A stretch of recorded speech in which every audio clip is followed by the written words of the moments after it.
Good afternoon and happy International Women's Day. Welcome to a special installment of the Boost Your Skills webinar series, where we enlist the advice of specialist experts in order to help you make the most out of your university experience and to acquire the skills to help you succeed and develop both professionally and on a personal level. I am Siddharth, and joining me is Jenny, and we are your Boost Your Skills team.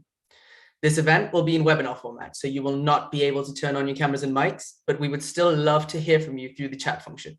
This is a safe space with no judgments being passed, so please feel free to ask questions without fear or worry. If you are still anxious, feel free to message Jenny or myself anonymously and we will pass it on. The webinar will consist of an interactive presentation which contains polls and some time at the end for Q&A. This event is being live streamed to our YouTube channel, so don't worry if you've missed something. We will be sharing a link to the video and slides after the event. And finally, thank you to all our attendees who pre-submitted questions. Our guest speaker today is Catherine Bishop, who currently teaches at the Said Business School at the University of Oxford and sits on the board of an international law firm. At various times, she has been a consultant, worked in IT and in HR. She is very interested in working lives because she knows that the right job at the right time in the right kind of organization can be joyful and allow you to make a difference. Scan the code that we show on the slide for Catherine's book, now available on your student score with a 15% discount. So now, without further delay, here's Catherine. Hello, and thank you very much for being with us today. I'm looking forward to the opportunity to share some ideas with you, which I hope will be useful, and also to hear a little bit from you in the polls and in the chat, as well as some questions at the end. This slide just contains a link to my book, but you might want to decide not to buy it until after you've heard the presentation to see whether it really does have some ideas that are going to be helpful to you. So the title of the presentation is Make Your Own Career Map, Navigating Your Working Life. It comes to us all on International Women's Day, so it's a presentation that's particularly relevant to women, and indeed my book was written for women, but the ideas that I have to offer you will also be useful for everybody, whatever your gender. So let's start with a poll, I think. My colleague's going to put this up. This is one of those polls where there's no right or wrong answer. I'm just interested. Do you know what you want to do when you finish studying? Yes or no? No wrong or right answer. Interesting to see the numbers coming in gradually. Okay, we're even at the moment. Okay, interesting. It looks as if we've got 100% responses and they're pretty much even, 50-50. Fascinating. So the relevance of that poll will become apparent throughout the presentation. When I was at university, I would definitely have been in the no category. No, I don't know what I want to do. I might have known what I wanted to do next, but I didn't know what I wanted to do ultimately. And that's what the presentation is really about, to help you think about what you want to do, how to get there, and how to change direction if that should also be something that you decide you want to do. Right, I have a second question for you, and that's something you can put in the chat. Do you have a hobby? And if so, what is it? Again, no right or wrong answers. I'm just curious to see what your response would be to that. Do you have a hobby and what is it? Hoping to get some responses. Digital art. Ah, very good. Oh, fascinating.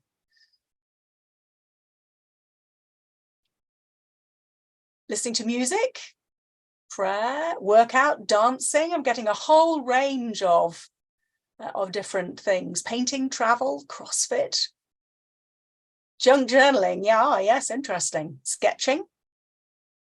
Very good. Baking. Oh, putting IKEA furniture together. Not the easiest of hobbies. Crosswords, reading. Yes, not always enough time to take part in it.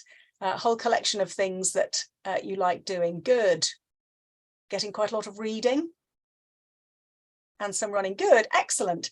Now, once again, the significance of the answers to that question will become apparent later in the presentation. So thank you for joining in.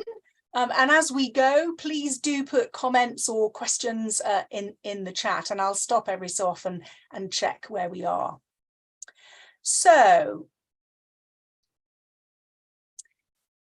as I've said, I was one of those who didn't necessarily know what I wanted to do when I grew up, but I had many friends who were extremely clear about it. For them, they thought their working life would be a very straightforward journey to the thing they most wanted to do, and that it would simply be like that, one step after another, to get straight to their goal in their working lives. Many of them found that reality was very different. And to be honest, my reality has been very different too. It's looked much more like this. The winds of change have blown the ship all over the place, and I've certainly ended up somewhere that I never expected to be, taking a very different route to a very different place. And over the last decade or so, I've become really interested in the stories that people tell about their working lives, about their first job after university and their second, third and fourth jobs as well, and the variation that their working paths have taken. So here's the central idea for this conversation, this webinar today. The idea is that navigating through your working life is a similar kind of challenge to the one that organizations face in navigating through markets. And we can use the same approaches which organizations use, which they use, on your own working life, exactly as if you were an organization yourself. In other words, strategy models for you as an individual, not just for an organization. Now, that's not such a strange idea, because if you think about the definition of strategy, here it is. Organizations, the people who employ us, use strategy to set out how they want to use their resources, people, money, products, buildings, whatever it may be, to support business activities.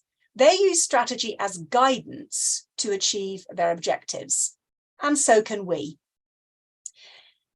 This idea burst upon me about 10 years ago. I was sitting in a lecture theatre in the business school at the University of Oxford, watching a colleague talk about strategy. He was talking to the board of an international company as they were trying to work out what they should do next. And at one point in the presentation, he turned to them and said, he said, by the way, do you have a strategy for you?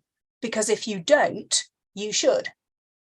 Well, for me, that was one of those light bulb moments. I suddenly thought, oh, right. So the problems that I'm trying to wrestle with, what shall I do with my career? Where shall I go next? What do I want to do? I can actually use strategy tools and ideas to help me. And I've spent the last decade exploring these ideas, practicing using them, testing them with more than 3,000 people from organizations all over the world, men and women, to see which ideas might be most useful for us as individuals as we try to get to grips with what we want to do at work. And I've poured everything that I know and have learned and have tried out into my book, and you can see an image of it there. As I say, it's a book written for women because there's a particular set of navigational challenges that women often face, but these models work for anybody. I know that because I've tested it.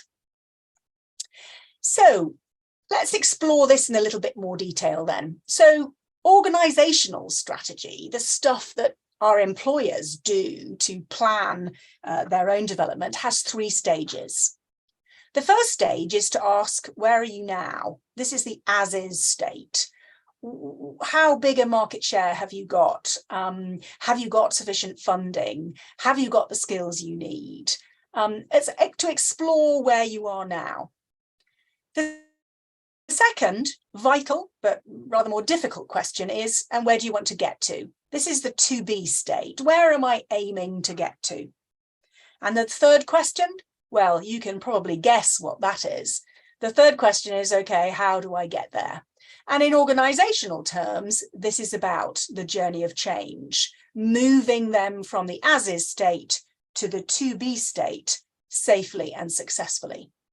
And those three questions, those three stages apply to all of us, not just when you're leaving school or college or university, but actually later on in life, if you think you might want to change direction at any point.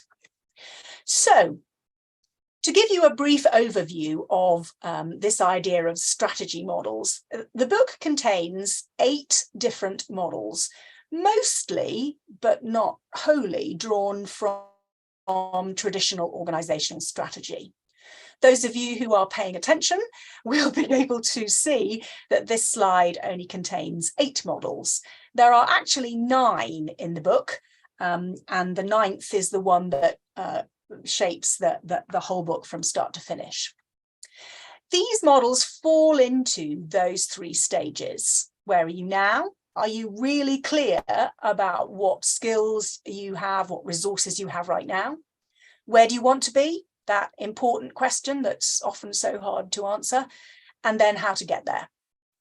And through the book, you plot a progression, examining where you are now, the as-is state, and then using 4 different models to try to help you answer the question, where do I want to be? Where am I aiming to get to?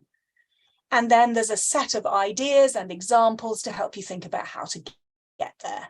And as I say, these are ways of improving your navigation skills. They'll be useful to you as you go into your first job, but they'll be useful to you throughout your working life too.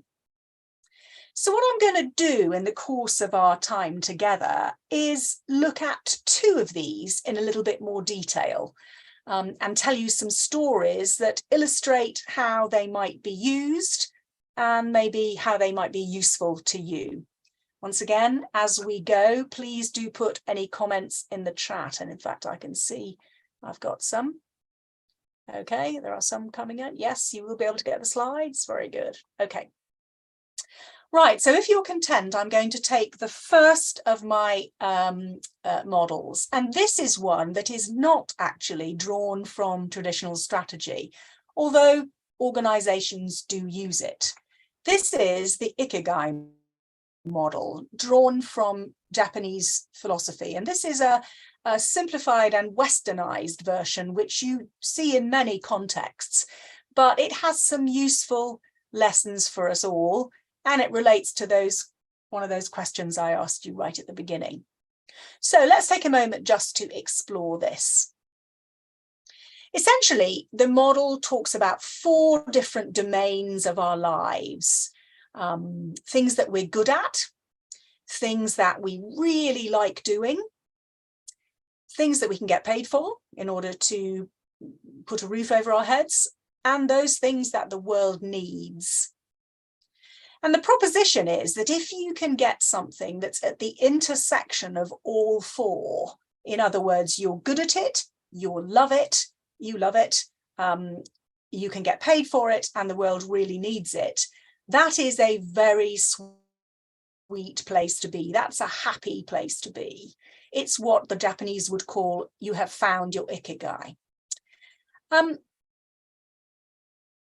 The issue is that that is not always possible. In fact, it's not often possible. And even if you find your Ikigai, the world that we live in changes so rapidly, organizations come and go, you yourself will change over time, that you have to find it again. Things move on and your search needs to continue. So what I'd like to suggest to you is that there's a slightly different approach to thinking about your working life, still in search of the satisfaction that finding your Ikigai might give you. And this is the idea of thinking of your working life as a portfolio of things you do. Now, portfolio theory is a method, an economic framework, which is designed to help reduce the risk of what you do. And it traces its origins to a Nobel Prize-winning paper from 1952. It's about optimizing expected returns through diversification. And you know, this too is a strategy that works for us. Building a series of different things into our lives to pay the bills, to get some satisfaction, to make a contribution to the world. Let me show you a little bit more about what that might look like. So I've populated this diagram with some extra words to illustrate the overlaps and the intersections that we might also explore if we're thinking of taking a portfolio approach to work. So it would be lovely if you could find a career, something you're good at and you love and you can get paid for. It would be even better if the world really needed that too, but then you would absolutely have found your ikigai. And sometimes one has to be satisfied with, I'm good at it, I love it, and I can get paid for it, and find something else that will offer you and the world some satisfaction. Sometimes in life, you just need a job. You're good at it, you can get paid for it, you don't necessarily love it, but the circumstances of your life require that you invest some time and energy in that. In that case, you also want to be able to find something else that gives you those other dimensions. So maybe this is voluntary work, a vocation, something you love doing and then the world needs. You can't necessarily find a way of getting paid for that to put food on the table, but you can run it alongside a career or a job so that you still are able to use your skills in a meaningful way in the world. And then, of course, you hope that it would also be something that you would get better and better at, and then maybe be able to turn that into a career or a job. This is trying to illustrate here the way in which one's context changes and the way in which this model can be used as a navigational tool. But sometimes in life, you absolutely have to look outside work for the kind of satisfaction that a hobby can bring. And I was very glad to read in the chat that you all have them. And sorry to hear that sometimes time doesn't allow you to devote energy to them. Throughout your working life, if you can find time to invest in a hobby, whatever it is, it provides a source of resilience and strength and satisfaction that can help you at work. It may not, your job may be something you're good at and get paid for, but you don't necessarily love it. And running a hobby alongside it can literally be the kind of portfolio approach that maximizes your returns in your life. So that is a way of thinking about the different domains of your life and whether you want to make your working life the sole source, the sole or main source of both money and satisfaction. And there are other strategies. If you want to know more about this kind of portfolio approach, I've put a couple of resources here. Elizabeth Gilbert talks in this YouTube video about the difference between a hobby, a job, a career, and a vocation. She uses slightly different words, but that's a useful video to watch. And then secondly, a recent Forbes article talking about non-linear career paths. I have certainly had a non-linear career path. It's gone in very different directions from anything I might have expected.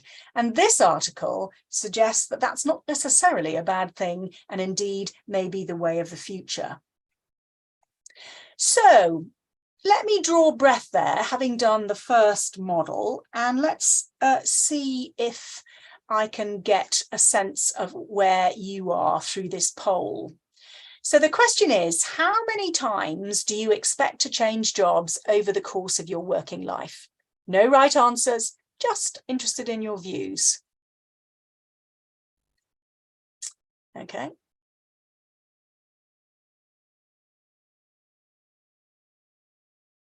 A range of views coming up, yeah.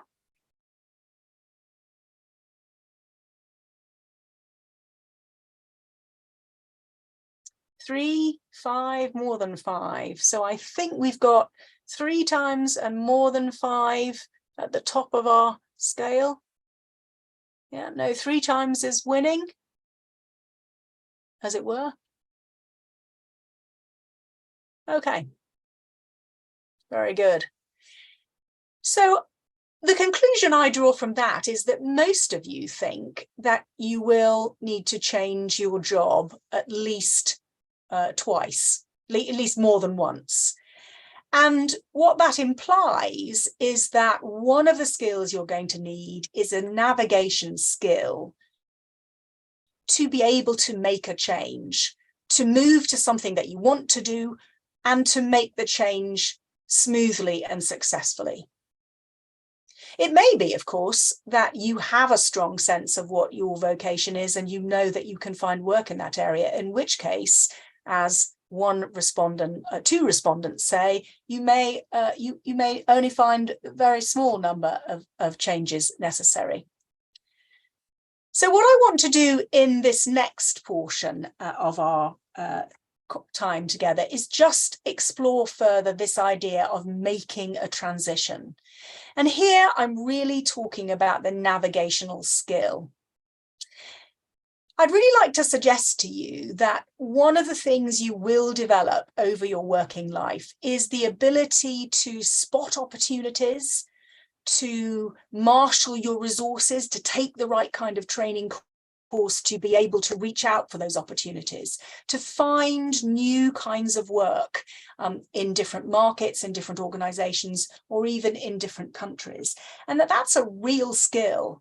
And the sooner you can develop it, the better. So what I'm going to do here is to take one of the 8 main models that comes towards the end of the book, and it's a transition model. And here it is. It's called, in its original strategic form, the Ansoff matrix. Ansoff was an American mathematician at Harvard, and this model, this is a simplified version of a fairly complicated multidimensional mathematical model that helps organizations answer the question, how shall I grow most effectively? And in essence, what this model says for organizations, as you can see in the picture, is that you think about growth both in terms of your products. Shall I just sell the products I've got, or shall I develop some new ones? And in terms of your markets. Shall I sell into the markets I already serve and understand, or shall I open offices in new areas, in new markets? And that basically gives you essentially 4 growth strategies. And I'll talk about those in a second. Because what I do in the book, what I've done in conversation with many people who are looking to change their lives, is to change the context of this Ansoff matrix and apply it to us as individuals.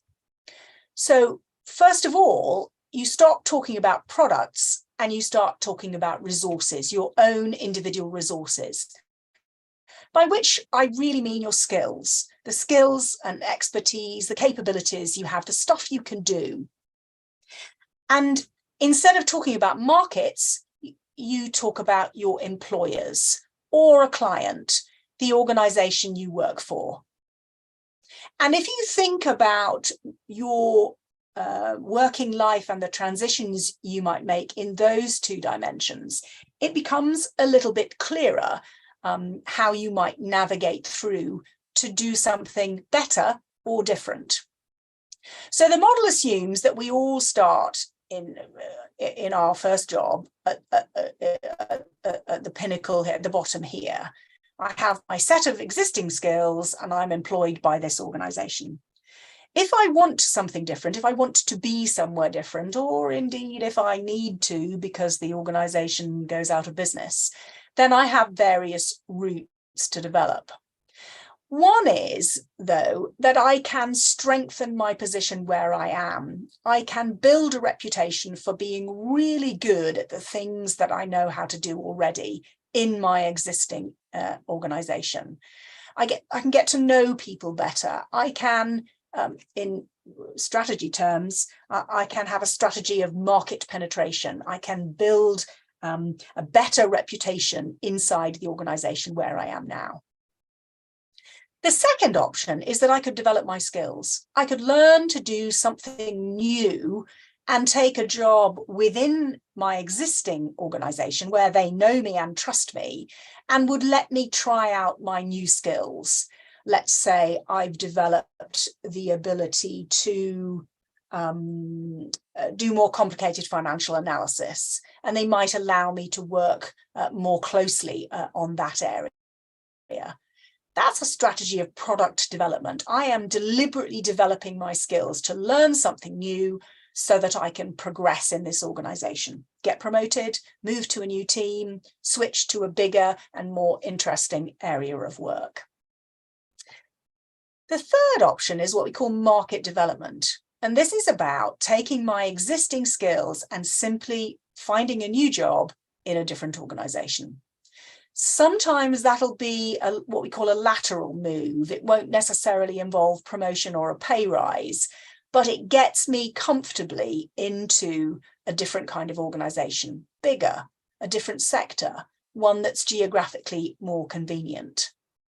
And all those strategies are relatively low risk because I am using either my existing skills or my existing relationships inside an organization. In other words, I've got something to stand on.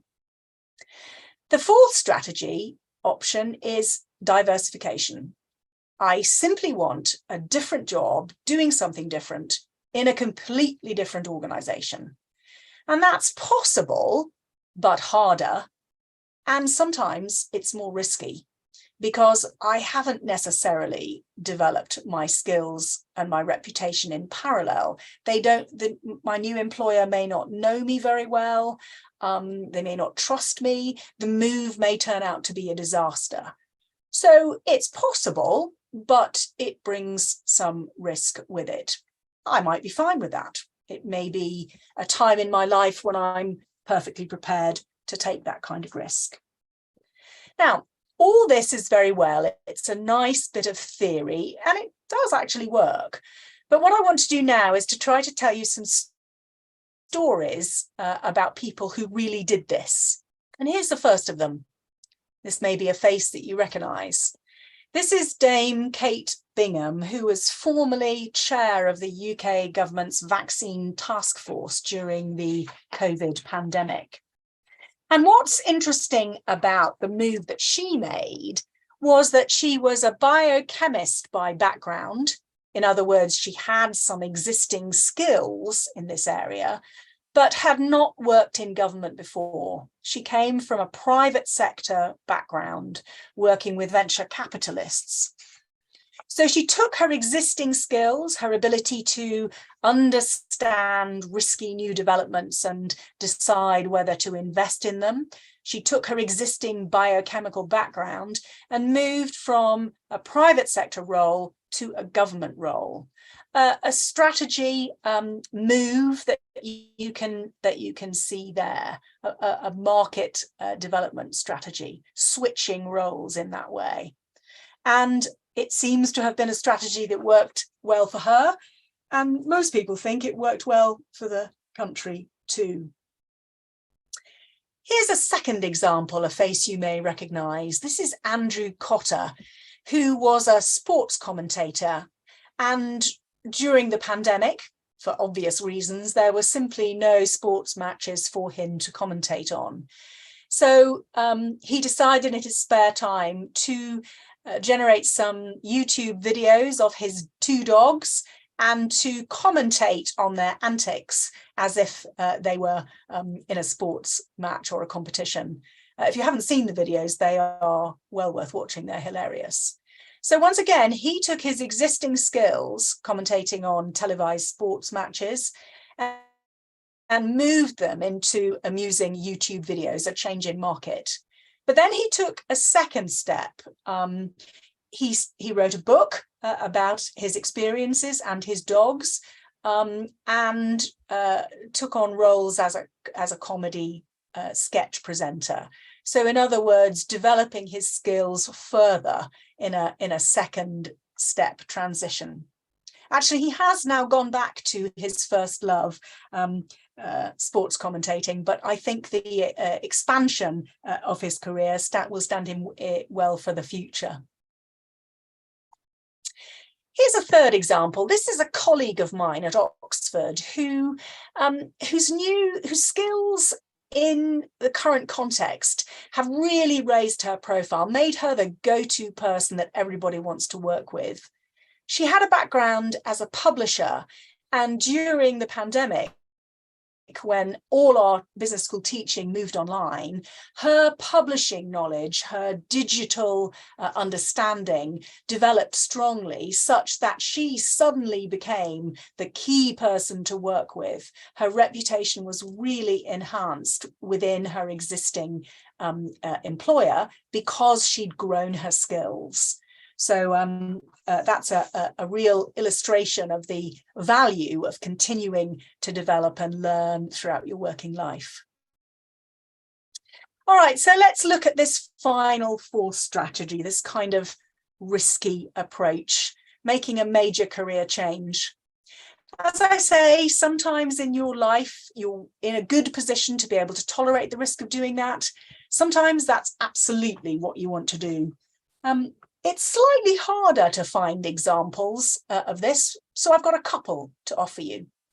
And the first of them comes from a Monty Python sketch. You can find it on YouTube. It's worth watching and it's quite amusing. Old, but still amusing. The sketch is about a career counsellor played by John Cleese, who welcomes into his office Mr. Anchovy, a simple, professional working man who has just completed some psychometric profiling to help him identify the right new career for him.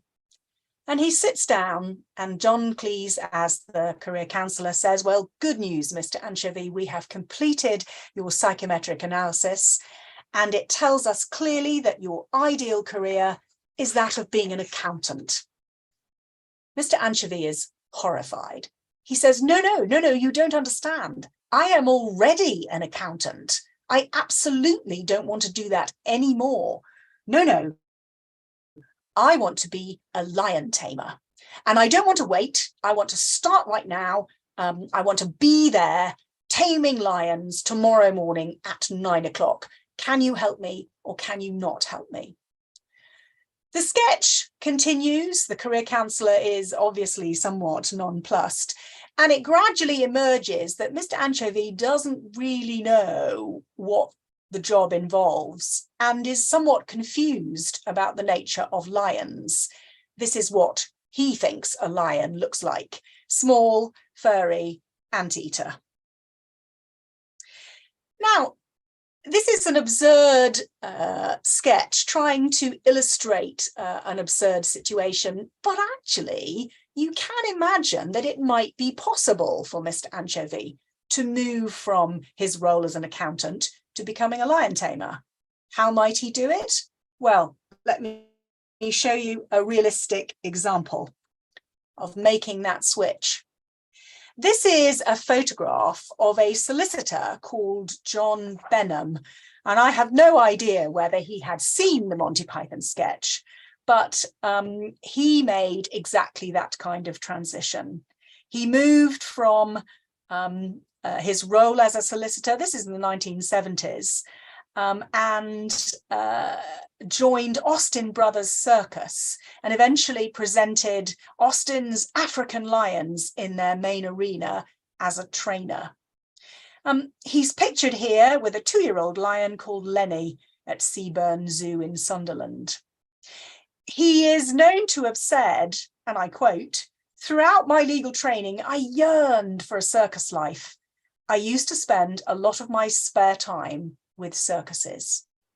And there's a clue there's the key to making this kind of transition.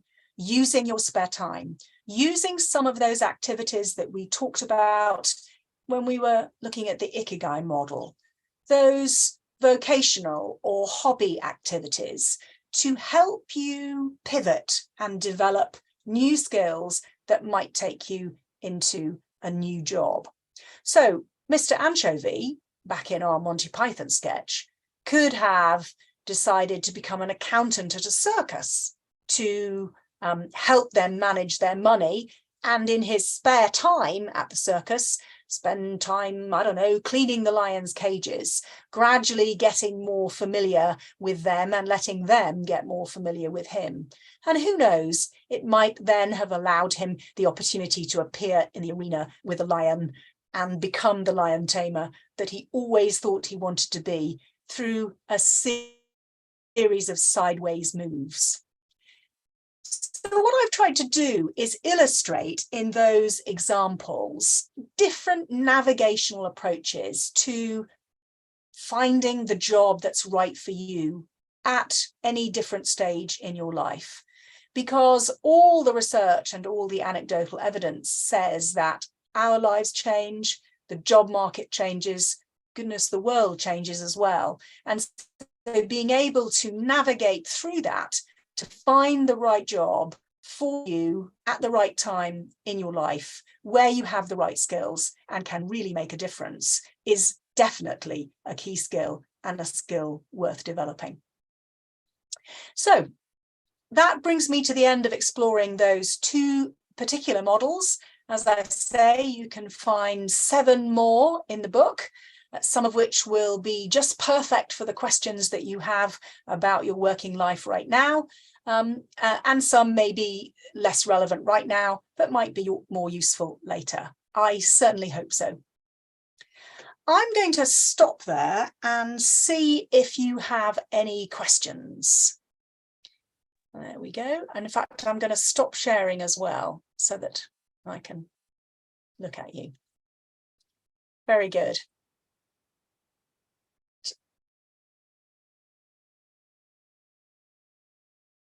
Sorry, I was trying to find the unmute button there. That's a usual one, a familiar sound that.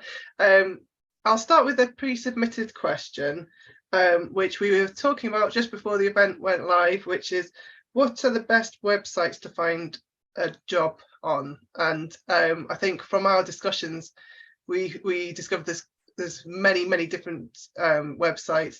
And I thought, while we're talking about sort of the best websites, perhaps if you've found one particularly useful, you could pop it in the chat as well so that everyone can see the websites that you've found useful. But while that's happening, Catherine, what have you found has been good job hunting websites? Right, okay. Well, I can only speak from my own experience in the sectors that I've worked in. But I think the first thing I would say is use more than one. So obviously LinkedIn, increasingly used for recruitment purposes by organizations large and small. Read and Indeed, Guardian, Jobs, jobs.act.uk. Again, it slightly depends on the sector. But I would also say broaden out your job search. Don't just rely on websites. Talk to people who have jobs in the sector you want to work with.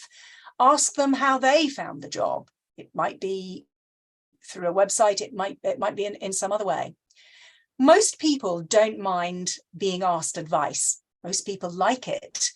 They find it flattering. So don't be afraid to ask people about their first job and how they got it, or the current job that they have and how they got it, because people will often have very useful things to tell you.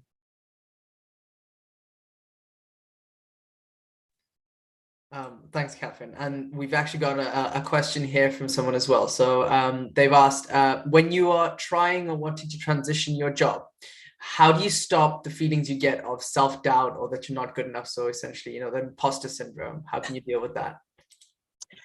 Great question. Sympathize strongly. So the first thing to say is at least 40% of the population suffers from imposter syndrome. It's very normal. And as you say, it's particularly acute if you're moving to new sector, you don't know anybody, it's a new kind of job. What I would say is reframe, think differently about imposter syndrome. It can be rocket fuel. It's the thing that makes you prepare properly. It makes you pay attention to the environment you're working in. It makes you ask good questions. It makes you really listen to the answers. It's not just a burden that you carry. It literally is something that can fuel you to perform well in circumstances. And I think if you think about it differently, and remember that many people suffer from it, or experiencing it, let's put it that way. Many of us experience it at different times in our lives. It might make it easier to cope with. I hope so. Great. Back to pre-submitted questions. I thought this one was quite a good one. So they've asked how to successfully apply for a job, but then sort of thinking about it, I suppose there's very different sort of types of applications depending on who you're applying to, but more and more frequently now there's sort of online application forms that you need to fill in with certain questions that you need to answer.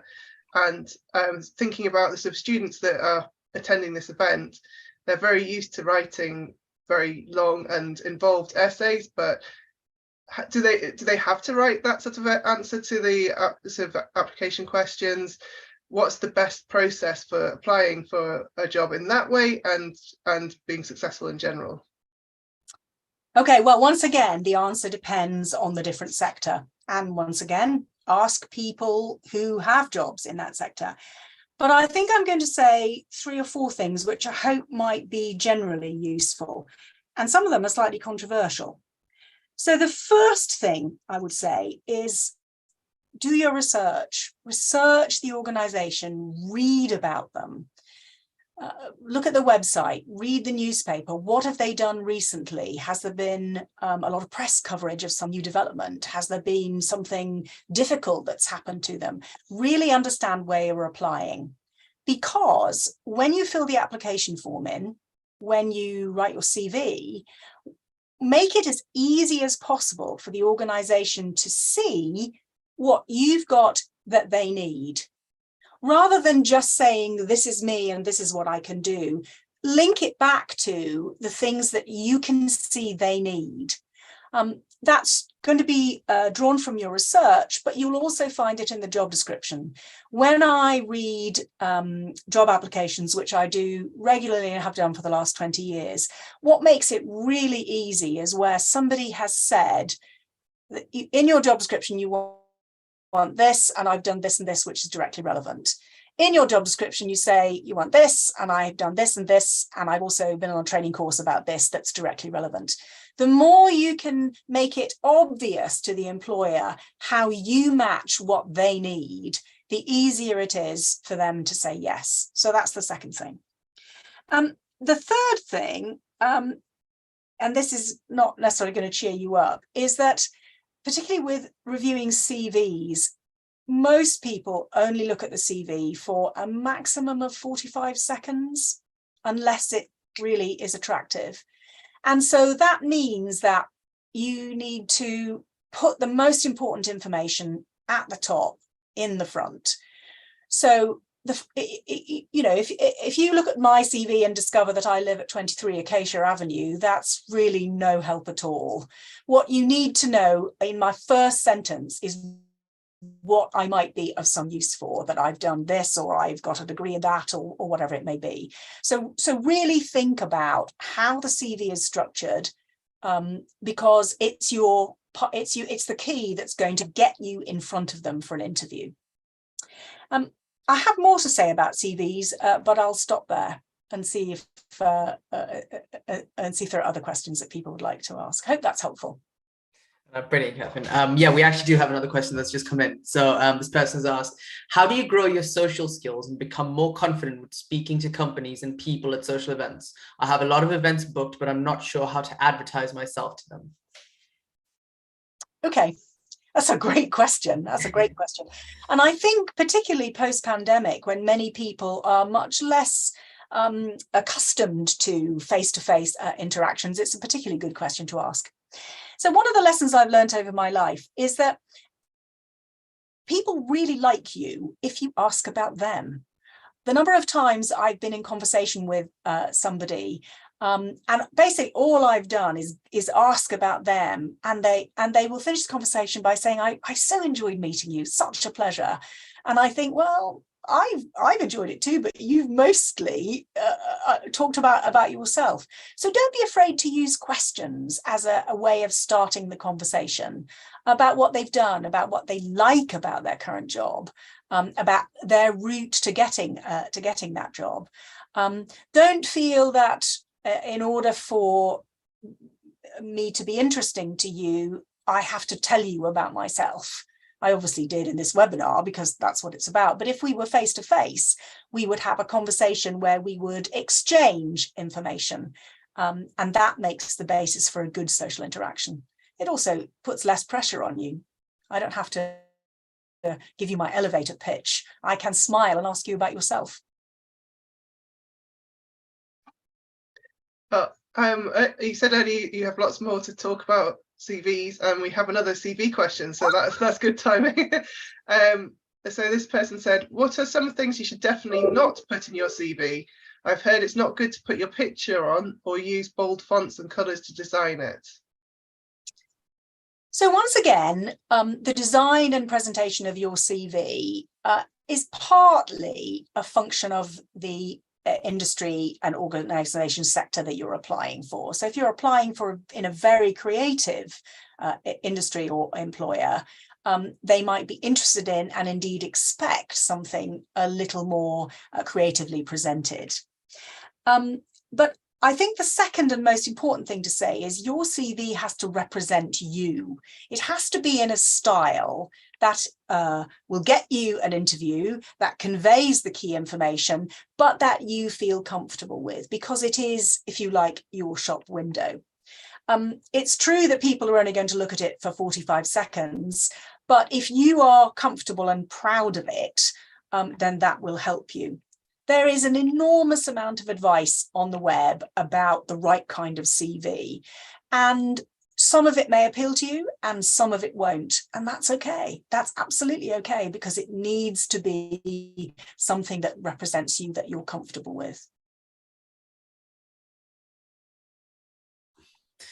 And we have one more here, Kevin, which is, I am making career change, but I have a job gap due to a severe car accident.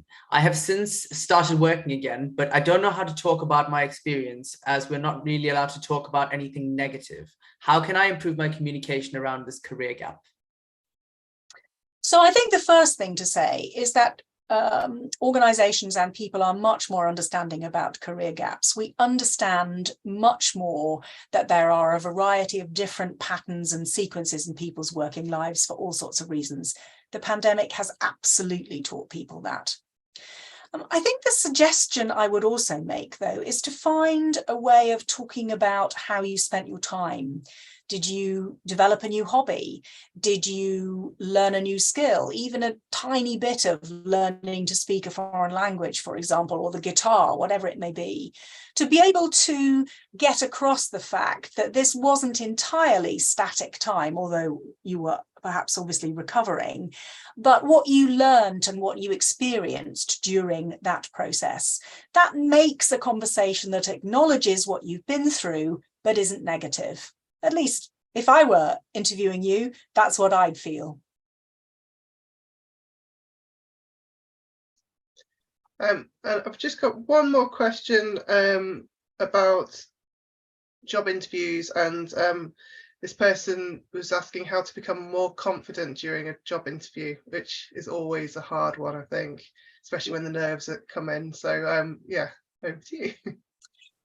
Well, so the first thing to say is it really is the interview panel's or the interviewer's job to try to make you as comfortable as possible. They're interested, or they should, in 99.9% of the time, they're interested in making you as comfortable as possible.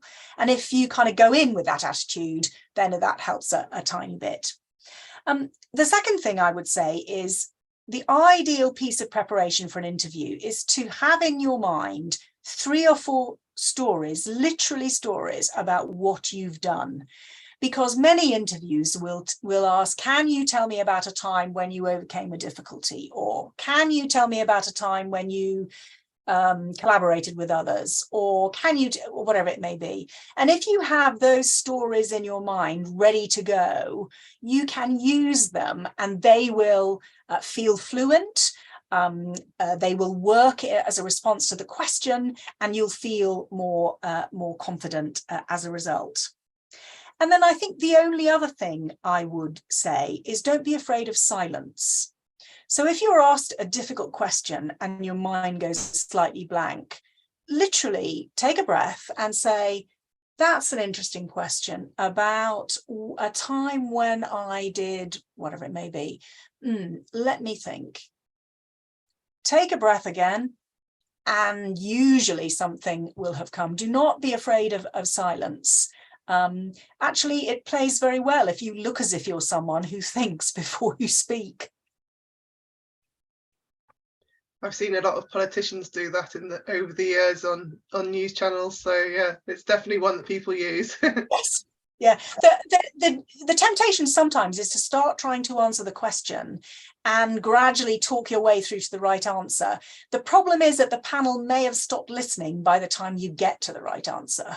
It shouldn't be so, but if you're the fifth person they're interviewing that morning, then, you know, if you're just talking your way through to the right answer, you've lost them by the time you get there. Silence is better in that situation. I suppose tying into that, making sure you understand the question. So if you don't 100% understand, clarifying it with them before you start as well. Absolutely. And sometimes it's not obvious what the question is about. Are you asking me about these kinds of experiences, or would you rather hear about these kinds? That kind of thing. And of course, that also gives you a little bit of time to think. Definitely. I think we have come to the end of the questions. So if anyone has a question that they have not asked, then now's the time to pop it into the Q&A. Otherwise, we will probably come to an end for now for this event. We do have more events coming up soon, so check out the schedule. We will be popping it into the email that we send out, the follow-up email. So in the follow-up email, you will receive a copy of the slides from today's event, a link to the video from today's event, details about the upcoming events that we are hosting, and links to Catherine's book as well. So keep an eye out for that email. It will be towards the end of this week, so just keep an eye out and it will have all the information you need in it. Thank you very much for joining us, and for some really great questions. I think it's always it's great to see these people submitting questions. Oh, I've talked through enough time to give someone time to think about a final question. So that's good. Let's see. So the question is, how do we do a skills audit for transferable skills? Ooh, right. Interesting question. Okay, so chapter 7 of my book will help you to identify areas of strength for you, in other words, key skills. And there are actually 3 kinds. There are natural strengths, potential strengths, and what we call fragile strengths. And you can find much more about that in chapter 7. Identifying the transferability is about understanding 2 sides of an argument. What have I got and what does this role need? What have I developed and what does this organization say they want? And to be able to match those, if there's a perfect match, splendid.